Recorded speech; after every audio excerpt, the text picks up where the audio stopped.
ঢাকা বিশ্ববিদ্যালয়ে আজকে ডাকসুর নির্বাচনে দেখছো নি রে বাবা, কলেজের ছেলেমেয়েরা প্রমাণ করে দিল এতদিন আমরা যা দেখছি আমরা আসলে ইসলাম চাই। কি চাই? তোমরা কি চাও?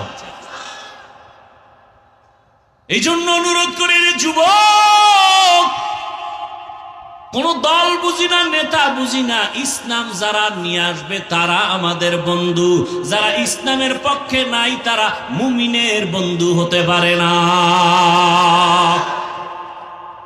ভোটের আগে টাকা খাবা না, পায়খানা খাইও, হালাল সাবান দিয়া কুলি করবার শেষ। কিন্তু যারা ভোটের আগে টাকা খাবা, জাহান্নামের আগুন ছাড়া উপায় নাই। এই যুবকেরা, সত্য কথার সাক্ষী দিও বাবা, মানো আর না মানো, আল্লাহর কোরআনটা কি সত্য? একটু বুঝা শুনে বলো, কত পার্সেন্ট সত্য? সন্দেহ নাই?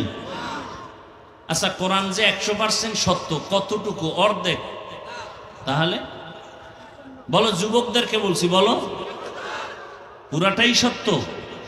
আচ্ছা, কোরআনের মধ্যে যত বয়ান আছে তাও কি সত্য? সাক্ষী দাও। যুবক বাবারা বলো, এই কোরআনে কি জান্নাতের বয়ান আছে, জাহান্নামের বয়ান আছে? এগুলো বুঝি একটু একটু মিথ্যা? হ্যাঁ, কে জান্নাতে যাবে কে জাহান্নামে যাবে আল্লাহ পাক তাও বলেছেন, ইন্নাল আবরারা লাফি নাঈম ওয়া ইন্নাল ফুজ্জারা লাফি জাহিম। নেক আমলওয়ালারা জান্নাতের পথিক, গুনাহ যারা করবে তারা জাহান্নামের পথিক।